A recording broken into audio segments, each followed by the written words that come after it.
Al ser echada de su casa por su hijo, Anciana le hizo una advertencia que nadie se esperaba. Oflinda Flores se había radicado en la ciudad de Querétaro, México. Soñaba con tener todas las cosas con las que de niña había soñado. Empezaría a vender tamales en el centro del pueblo. A sus 16 años empezaría joven y terminaría joven. Eso se dijo. Creo que todos alguna vez nos lo dijimos. Así ella estaba en esas épocas en las que soñaba con emprender. Trabajó duro y sin descanso para montar su propio puesto. Luego alquilaría un local a sus tan solo 18 años, lo que la catapultaría para poner su propio restaurante. La vida había sido dura para ella, pero ahora el camino empezaba a nivelarse un poco. Los años que vinieron fueron estables para ella. Compró su propia casa, la amobló con todo lo que alguna vez había soñado. Trajo a vivir a sus padres, quienes estaban felices por todo lo que su hija había logrado. Sabían que ella se lo merecía por todo el esfuerzo que había hecho.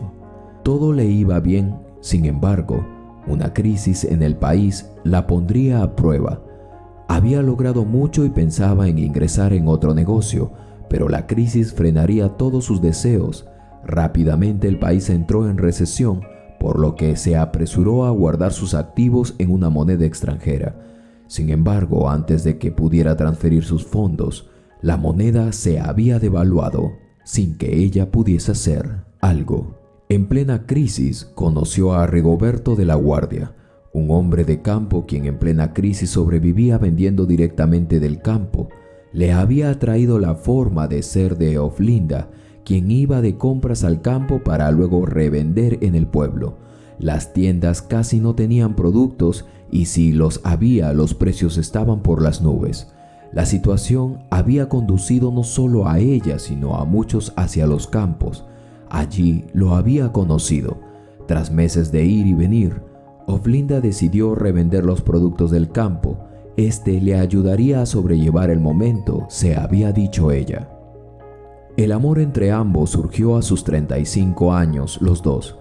Al hacer memoria, ambos recordaron haber estudiado en el mismo lugar, en la misma escuela del pueblo. Oflinda se había dedicado a hacer negocios y Rigoberto se había comprometido. Tenía un hijo, sin embargo, la madre del pequeño había fallecido cuando había dado a luz. Las historias de ambos eran diferentes, pero los unía la pasión que tenían ambos por el espíritu emprendedor. El pequeño hijo de Rigoberto apenas si tenía 1 año cuando Oflinda se había aparecido en sus vidas. Su cariño los llevó hasta un altar y conformaron una familia que se fortaleció con el tiempo. Oflinda le brindó todo el amor que podía al hijo de Rigoberto. Se concentró solo en el pequeño, tanto así que para cuando decidió tener su propio hijo, las posibilidades de que sea madre se habían ido de sus manos. El tener a Ángel le había hecho olvidar que de hecho este no era hijo suyo. Rigoberto no lograba entender cómo una mujer como ella había sido capaz de olvidarse hasta de ella misma por dar de su tiempo, amor y dedicación a un hijo que no era suyo. El hijo de Rigoberto la había considerado como una madre. Rigoberto entonces cometería uno de los errores que lamentaría quizá al final. Una tarde, cuando estaba en una reunión, se le invitó a una conferencia donde llegaría un ponente quien hablaría con los padres sobre la importancia de que los hijos tuvieran una familia fuerte y constituida. Rigoberto entendió ese día que los niños deben crecer con una identidad definida como familia. Entendió que a veces la ausencia de una madre puede significar un gran vacío en la vida de un niño. Rigoberto tuvo miedo de que su hijo no creciera con la seguridad, por lo que al finalizar el evento, habló con Oflinda. Le iba a proponer algo. El pueblo, aunque era pequeño, nadie sabía quién en realidad era la madre de su hijo. Rigoberto vivía en las afueras del pueblo y para ir a su casa tardaban hasta en llegar en 30 minutos en auto. Hasta allá Oflinda había ido a vivir. Aunque Rigoberto era el dueño de las tierras y del sembrío, era Oflinda la que se encargaba del comercio, y con ella le había traído a muchos clientes quienes también revendían mercadería en el pueblo. Y es más, ella vendía en el pueblo desde las frutas hasta las verduras. Al haber escasez, Ella había tenido la idea de criar animales como pollos, vacas y cerdos. Ella vendía todo en el pueblo. Además, había vendido su propia casa para impulsar aún más el negocio. La casa que tanto le había costado. Rigoberto lo sabía y lo valoraba en verdad. Y ella realmente lo amaba a él y también a su hijo. Rigoberto llegó ese día cansado del trabajo y con la mente algo confusa por la conferencia que habían dado en el pueblo sobre la importancia de la familia. Se acercó esa tarde a Oflinda y mientras ambos veían al pequeño Ángel dormir, este le preguntó: «Se ve lindo cuando duerme, ¿verdad?» «Sí, claro que sí, es todo un angelito. Te hace renegar mucho, ¿no?» «Nada de eso, nada que no sea normal en su edad. ¿Lo amas tanto como para llamarlo hijo?» «Pues sí, ojalá y lo fuera. Pero un día se lo tendremos que decir, ¿verdad?» «Oflinda, de eso te quería hablar. No quiero que él crezca con el vacío de que no conoció a su madre. Quiero que sea nuestro secreto. Él te dice mamá y cree que tú eres su madre, por cómo tú lo has tratado y criado hasta ahora. 2 años se han ido volando. ¿Puedes hacer eso por mí?» Tras unos segundos de silencio, Oflinda intentó persuadirlo a que desistiera de la idea, pero fue interrumpida. «Eres su madre, pero Rigoberto, ¿no crees que sea cruel? Para nada. Su madre no lo había querido en realidad, ni siquiera había querido tenerlo. Cuando ella se enteró que estaba embarazada, intentó tomar algunas infusiones. Yo la descubrí e impedí que cometiera algo así, aunque no dudo que lo anduvo haciendo antes que yo me enterase. Es más, Dios me perdone, creo que eso le ocasionó la muerte. Solo Dios lo sabe». Al escuchar tal historia, Oflinda consolaba a Rigoberto, quien lloraba al ver cómo le había arrancado de los brazos de la muerte a su pequeño hijo, quien yacía dormido ahora, a salvo frente a él. Oflinda se convenció entonces, agachó la mirada por un breve momento y le dijo: «De donde yo vengo los secretos se van a la tumba. Eso espero, Oflinda. Ángel es nuestro único heredero. Él se hará cargo de todo esto y debemos proteger su bienestar físico y mental». Oflinda asintió con la cabeza en señal de aceptación, y ese día durmieron juntos en la misma habitación los tres. Así durante mucho tiempo se mantuvieron dándole todo el amor y la atención al pequeño que cada día crecía y se fortalecía creyendo que Oflinda era su madre. En la escuela, en todo lugar donde iba, miraba a los demás niños con seguridad y decisión al decir que su madre era muy buena y trabajadora, que ayudaba a su padre y lo amaba mucho. Era de suponerse que los años se anidaran rápido y Ángel creciera. Ahora era un joven fuerte y a pesar de la penosa situación que seguía atravesando el país y el pueblo, ellos sobrevivieron y bien, gracias a su madre, quien en todo momento nunca se había rendido, a pesar de la adversidad. Ángel entró a la universidad y empezó a demostrar, en reconocimiento al esfuerzo que habían hecho sus padres por él. Estudió administración y se graduó al final con buenas calificaciones. Eran realmente los mejores días que estaba viviendo esta familia. No les pesaba en nada el esfuerzo y el sacrificio que habían hecho años antes. Su hijo lo había valido. Estaban en la ceremonia de graduación y veían cómo, a pesar de todo lo que habían pasado, habían hallado la luz al final del túnel y era gratificante. Como debemos saber, la ley de esta vida es vivirla y aprovecharla al máximo, en todas sus etapas. Ellos lo habían hecho así y no había nada de que se pudiesen arrepentir, salvo una cosa, que se sabría al final. Cuando Ángel se comprometió, solicitó dinero para comprar una casa. Quería que se lo prestaran para que pagara la inicial y así pudiera iniciar su vida.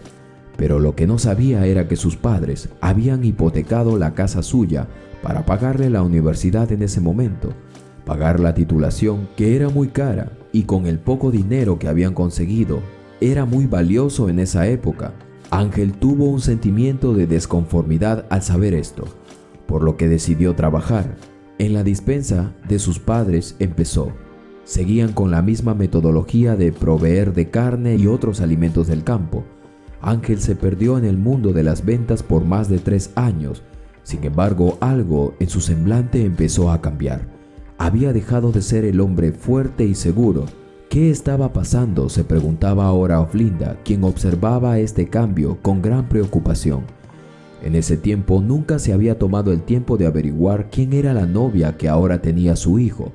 No fue sino hasta que Ángel mencionó que pensaba en casarse, que Oflinda supo que en realidad algo iba a pasar. Sabía que Ángel ya era lo suficientemente maduro como para saber qué era lo que quería en su vida. Sin embargo, un detalle la había hecho averiguar quién era la mujer con la que su hijo tenía una relación de más de 3 años. Una noche lo descubrió llorando en su habitación y al preguntarle qué pasaba, este se cerró y no quiso hablar del tema. Era demasiado. Oflinda no iba a permitir que su hijo decayera de esa forma. Claro que no. No después de lo que ella y su padre les había costado criarlo, sobre todo en cuidados y dedicación. A través de sus amigos indagó para saber quién era la mujer y una triste sorpresa recibió cuando al solo indagar a 2 de los amigos, supo que aquella muchacha era una mujer muy superficial e interesada. Constantemente le pedía que le comprara cosas a Ángel, además que había estado con varios jóvenes y era 8 años mayor que Ángel. ¿Cómo no se había dado cuenta?, se decía ella.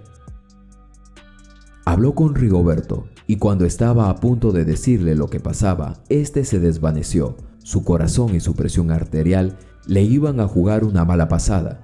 Fue llevado con urgencia al hospital del pueblo, donde efectivamente le diagnosticaron un mal coronario, lo que significaba que una mala impresión podría llevárselo de sus vidas. 68 años no eran mucho a no ser porque su corazón estaba débil. Un año después, el pobre hombre sucumbió ante la enfermedad y partió de esta vida. El golpe fue duro. Oflinda estaba atada de manos sin poder hacer nada. Los días fueron duros y tristes, pero pudieron sobrellevarlos, como lo habían hecho antes. Oflinda se encargó de hablar con la muchacha, pero esta, de manera arisca y soberbia, no le dio importancia a lo que su futura suegra le decía. El tiempo corría y para cuando ella quiso reaccionar, Ángel se había decidido casar y como no había podido lograr conseguir un préstamo de parte de sus padres, se resignó a empezar su vida en su casa de siempre. Oflinda llegó ese día con una sonrisa cuando por fin había podido pagar todas sus deudas. Ahora trabajaría para los proyectos que vendrían. En cierta forma se había conformado con la decisión de su hijo de mantener su relación con su novia. Estaba ultimando detalles para su boda. Ángel le solicitó ayuda para eso a su madre. Quería que su novia fuese con ella a ver los preparativos. Oflinda pensó que sería una buena idea después de todo. Sin embargo, al ver que la mujer quería una boda de ensueño, Oflinda le recordó que su hijo no podría reponerse rápidamente de un gasto así. No sabía cómo frenarla. Sin embargo, estas palabras hicieron que se declarasen la guerra.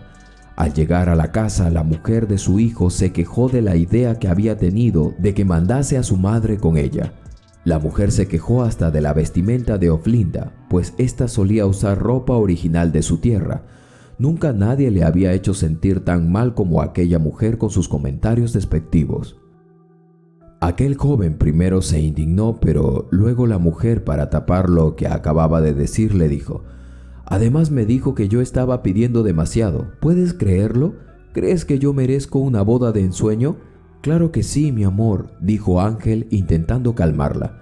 El impasse fue uno de los primeros de los muchos que vendrían después. La boda se llevó a cabo. La mujer ahora se creía que tenía mayor poder sobre todo. Ángel ahora mandaba a callar a su madre, quien por no alargar las discusiones, prefería no continuar con la discusión. Ángel ya estaba colmado de muchas peleas. Un día ya no pudo soportar más. Llegó a casa y al escuchar los gritos, las interrumpió y entonces le diría a su madre: «Madre, creo que debes irte. Te buscaré una casa y estarás más tranquila. Pero hijo, esta es mi casa. Es mía también. Además, mi padre me la dejó. He trabajado duro para conseguir un préstamo y te conseguiré una casa en breve. Así vivirás tranquila». «Pero hijo, es ella la que no te conviene. Está tramando cosas a tus espaldas. Mamá, ya no soporto más que sigas hablando mal de mi esposa. quien solo se ha desvivido por el negocio que tenemos. ¿Cuál negocio, hijo, si ella ni siquiera aparece por la bodega en el pueblo? Madre, ya basta. Los siguientes días se mantuvieron en silencio, pero Ángel había tomado la decisión. Ya conseguí la casa, mamá. Allá estarás más tranquila. Estarás cerca del negocio y podrás seguir coordinando para que los productos del campo se vayan hasta allá. Oflinda no podía creerlo. Su hijo la había echado de su propia casa. Hijo, te estás equivocando.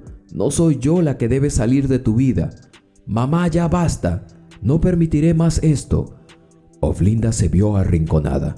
La mujer de su hijo no podía disimular soltar una media sonrisa cada vez que Ángel le daba la espalda. Oflinda ya se iba, pero sus canas y su experiencia, más lo que sabía, no las tenía por las puras. Hizo un último intento de persuadirlo, pero Ángel no resistió más y contra todo lo que su madre alguna vez había significado en su vida, le gritó: «Madre, lárgate de una vez». La anciana ahora, acabada después de tantos años de trabajo, le haría una última advertencia al ver que éste estaba decidido con la decisión que tenía. «Hijo, te vas a arrepentir. Te estás equivocando. No soy yo de quien te tendrías que librar». Y diciéndole esto, se marchó del lugar que por años la había acogido como su casa. Fue duro, pero Oflinda era una mujer que sabía reponerse trabajando y aunque estaba entrada en años ya, decidió seguir como siempre lo había hecho. Oflinda se refugió en su trabajo, llamó a su hijo algunas veces, él le contestó y otras alguien le había colgado el teléfono. Oflinda no quería nada más que salvaguardar el bienestar de su hijo, pero este simplemente decidió alejarse de ella. Un mes después, mientras ella descansaba después de un arduo día de trabajo, unos fuertes golpes irrumpieron su tranquilidad. Asustada se asomó por la ventana solo para darse cuenta que era Ángel quien estaba afuera. «Dime que no es verdad. Dime que no es verdad, Oflinda. Dime que no es verdad. Quiero escucharlo de tu boca, Oflinda». Oflinda estaba estupefacta. Tenía el corazón en la mano. Oflinda, al verlo, bajó rápidamente y lo tomó de la mano, mientras lo conducía a recostarse en el sofá. Estaba algo ebrio, por lo que apenas se recostó, se quedó dormido. Oflinda esa noche no pudo dormir. Se mantuvo a su lado cuidándolo, recordando las veces en que ella lo había cuidado desde pequeño. El susto había disminuido, pero la intriga la carcomía por dentro. ¿Qué había pasado que su hijo había venido hecho un trapo y llorando hasta la puerta de su casa? A la mañana siguiente, Ángel estaba calmado, en silencio pero calmado. Desayunó, pero pareció recordar luego lo que había pasado la noche anterior. Se acercó a su madre y tomándole de la mano le preguntó: «¿Eres mi madre de verdad? Dímelo ahora y no te lo calles, porque te aseguro que mi odio será demasiado contra ti». Oflinda no sabía cómo él se había enterado de eso. La tenía acorralada, pero podía presentir, casi podía asegurar, que la mujer que él había elegido como mujer tenía algo que ver con esto. Ciertamente lo que él venía a reclamarle era cierto, y ahora ella tenía que hacerle saber todo. «Dime si es verdad eso, Oflinda. Dime si eso es verdad». Oflinda entonces respiró profundo, lo soltó de las manos y asintiendo con la cabeza, se lo afirmó. «Desde que conocí a tu padre, te conocí a ti. Tu madre no había querido tenerte. Él me dijo que ella había estado haciendo cosas a tus espaldas, tomando infusiones e intentando de muchas formas interrumpir el embarazo. Ella no quería tenerte. Lastimosamente, el mal que ella intentó hacerte terminó por cobrarle la vida a ella. Entonces tu padre me conoció y me enamoré perdidamente de ti. Eras tan pequeño e indefenso. Te amé apenas te vi, tanto así que me olvidé de mí misma para hacerte feliz. Tu padre no quería que crecieras sabiendo la verdad y me hizo jurarle que no te iba a decir nada. No sé cómo te hayas enterado, pero lo siento de verdad. Entonces es cierto, no eres mi madre. Sí lo soy. No te engendré, pero sí te crié hasta el último. Al escuchar esto, Ángel se puso de pie y se marchó, dejando a Oflinda envuelta en lágrimas. Oflinda quedó devastada con la actitud de Ángel. Era lo que menos ella se esperaba después de tanto sacrificio, tanto trabajo, tanto amor, tanta entrega hacia él. Quizá habría sido mejor decir la verdad, pensaba. Ella ya no le encontraba sentido a eso. Hasta 5 años pasaron sin saber de su hijo. Él se había ido del país, pero como aún faltaba más verdades que salieran a la luz, pero ahora no era por parte de Oflinda, sino de quien era la mujer de su hijo. Se enteró por amigos que Ángel había roto su compromiso y estaba de regreso. Venía a buscar consuelo en la mujer que por años lo había criado, y así fue. Él llegó y golpeó la puerta sin que ella terminase de decirle hola. Este se abalanzó sobre ella y le pidió perdón por no haber obedecido. No importaba si no era su madre realmente. La mujer que éste había elegido como esposa no había sido la indicada para él. Esta le había sido infiel y buscó apropiarse de su dinero y sus posesiones. Lo que no sabía ella era que todo, absolutamente todo, el difunto padre de Ángel se lo había dejado a Oflinda. Y es que había sido ella la que había impulsado todo el negocio desde el principio. Había sido ella la que desde el inicio hizo crecer el negocio y con su propio esfuerzo llevó la mercadería al pueblo para venderlo. Así habían hecho su fortuna. En su corazón ella había encendido un fuego que por más que Ángel intentó apagar, jamás se había extinguido. Eres mi madre y me niego a pensar lo contrario. Te amaré por siempre, pase lo que pase. Un abrazo selló aquella escena en donde se reafirmó la expresión que muchas veces madre o padre no es el que engendra, sino el que cría. ¿Qué les ha parecido esta hermosa y conmovedora historia, mis queridos amigos y amigas? Espero que hayan podido captar el corazón de la historia. Si fue así, no olviden suscribirse y dejarme un comentario. Yo a cambio les regalaré un corazón.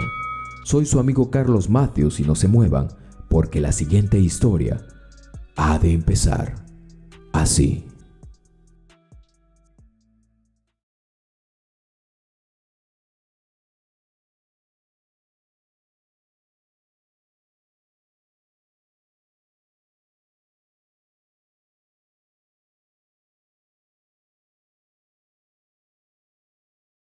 Juan Pablo de pequeño una sola vez lloró. Su padre, un ex militar combatiente de la Guerra de las Malvinas en Argentina, lo observó esa mañana y le hizo jurar que no volvería a llorar nunca más. «Padre, ¿cómo haces tú para no llorar?», había sido su pregunta en aquella ocasión, y éste le dio una respuesta que le ayudaría a mantener su juramento por un buen tiempo.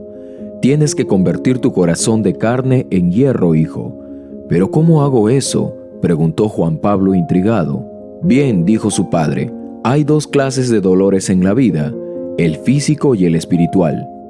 El físico es el más fácil de bloquear y hasta allí tu corazón será de madera, pero aún tendrá una cerradura con una llave. En este mundo existirá solo un ser que la tiene y será capaz de abrirla y te volverá indefenso nuevamente. No dejes que se te acerque, tu familia la tiene». Juan Pablo entonces comprendió que su familia lo haría llorar alguna vez.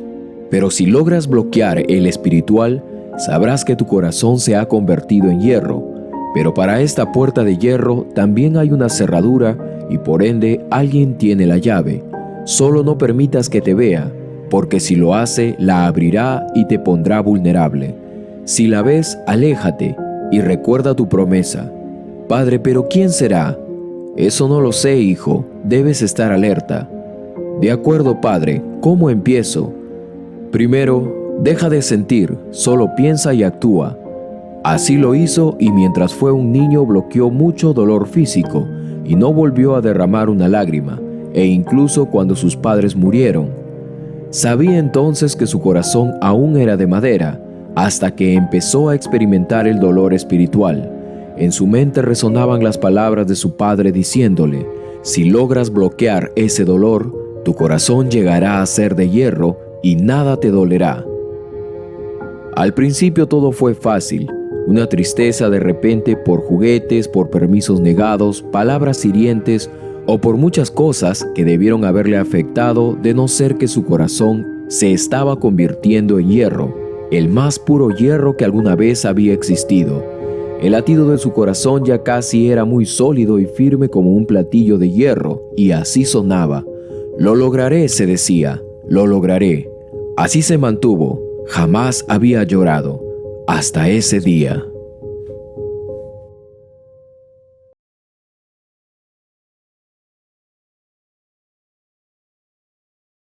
Había terminado la universidad y me disponía a ir al conservatorio de música de mi ciudad.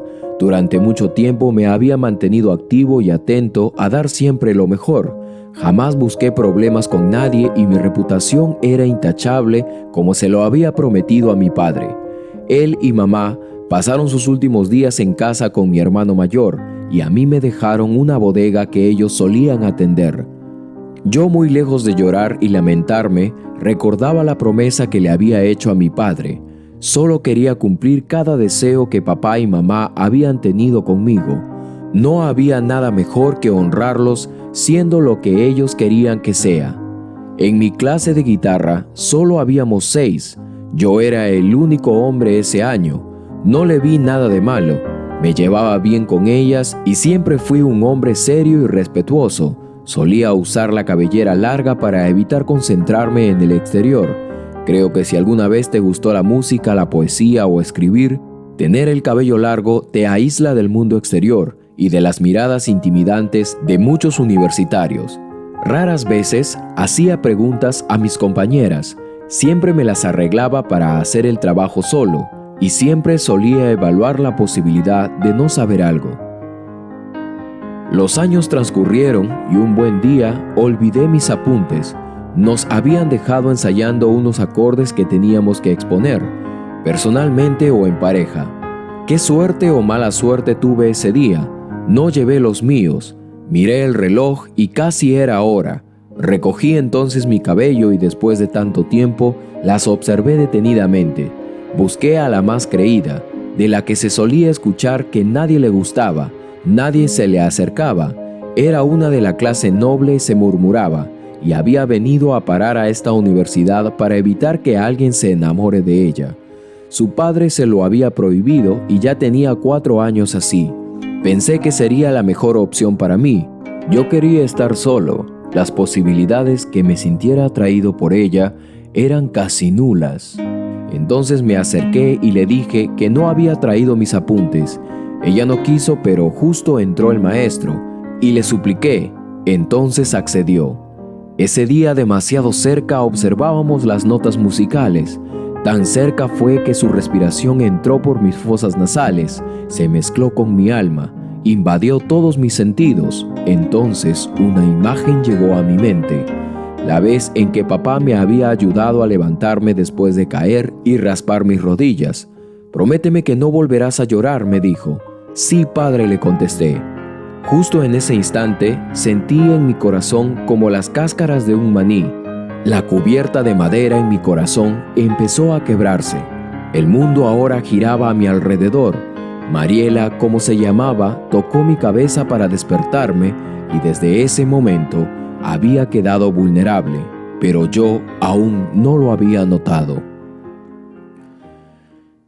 Ahora pensaba que se trataba de no llorar. Esa era la promesa que yo le había hecho a mi padre, y no la rompería, eso me decía. Claro que no. Ahora sabía que si ella me rompía el corazón, simplemente no debería llorar. Así miré al cielo como encomendándome a Dios y me sumergí en Mariela. El tiempo pasó y un día yo estaba a punto de decirle lo que sentía por ella, pero ella se me adelantó con un enorme beso que no había visto venir.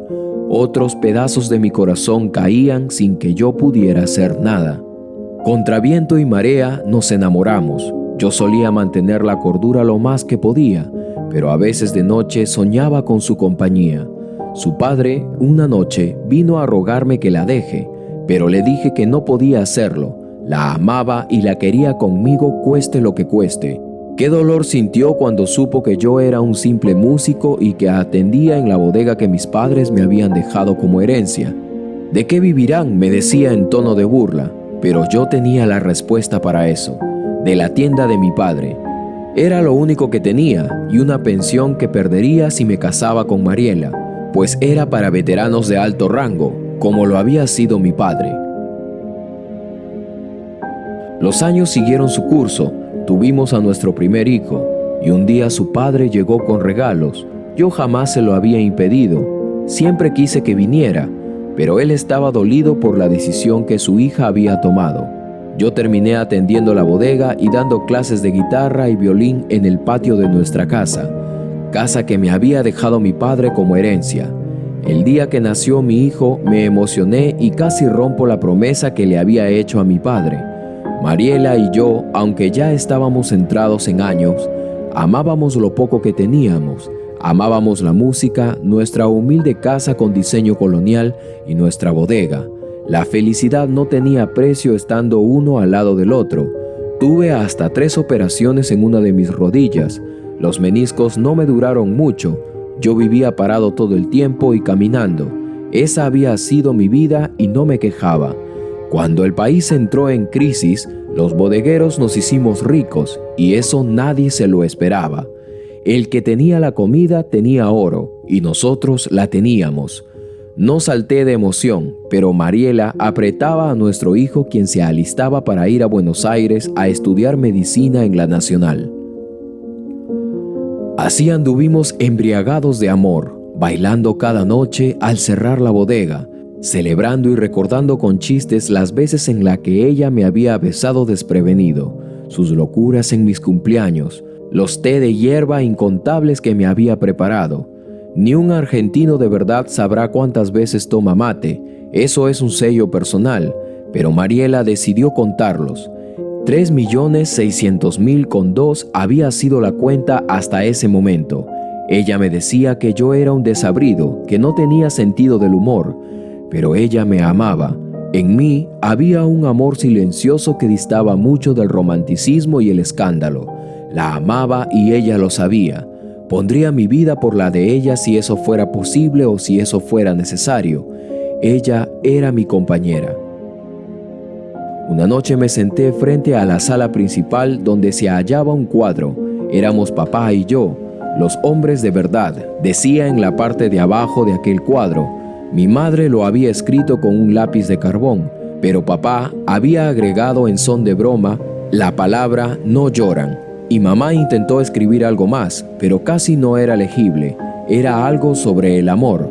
Los imaginé peleando cada vez por escribir.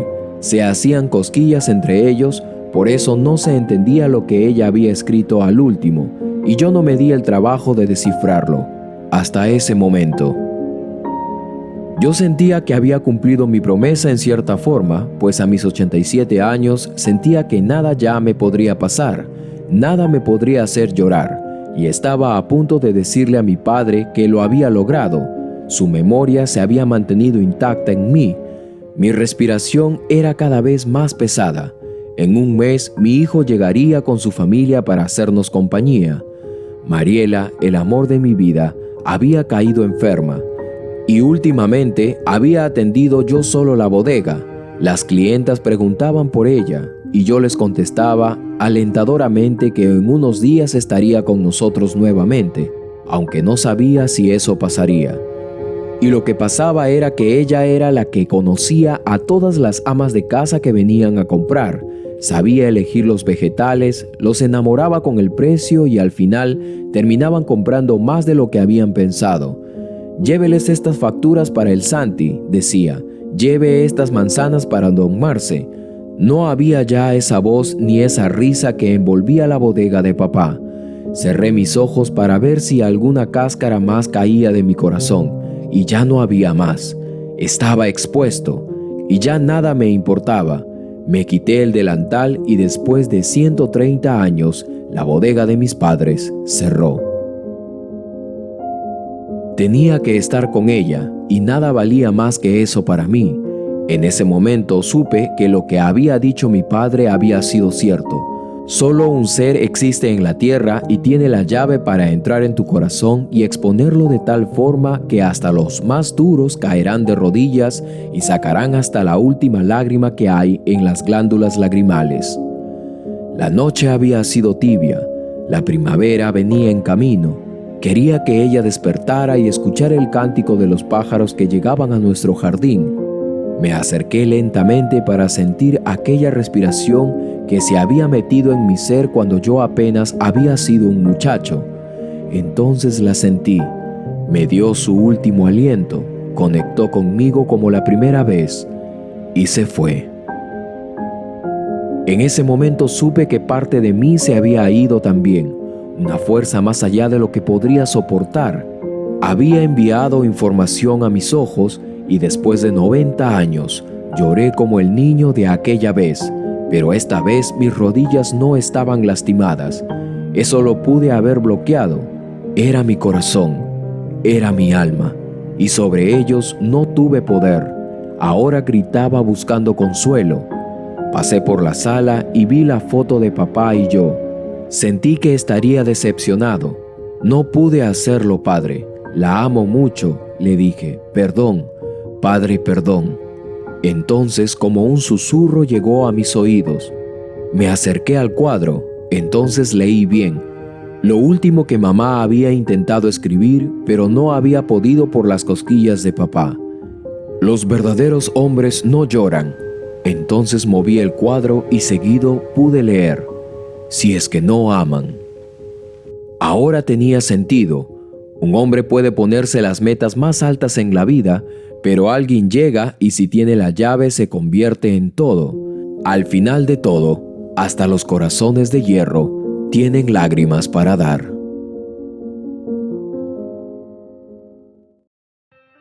Que Dios los bendiga siempre, mis queridos suscriptores. Soy tu amigo de siempre, Carlos Matthews, y conmigo será hasta una próxima historia encriptada.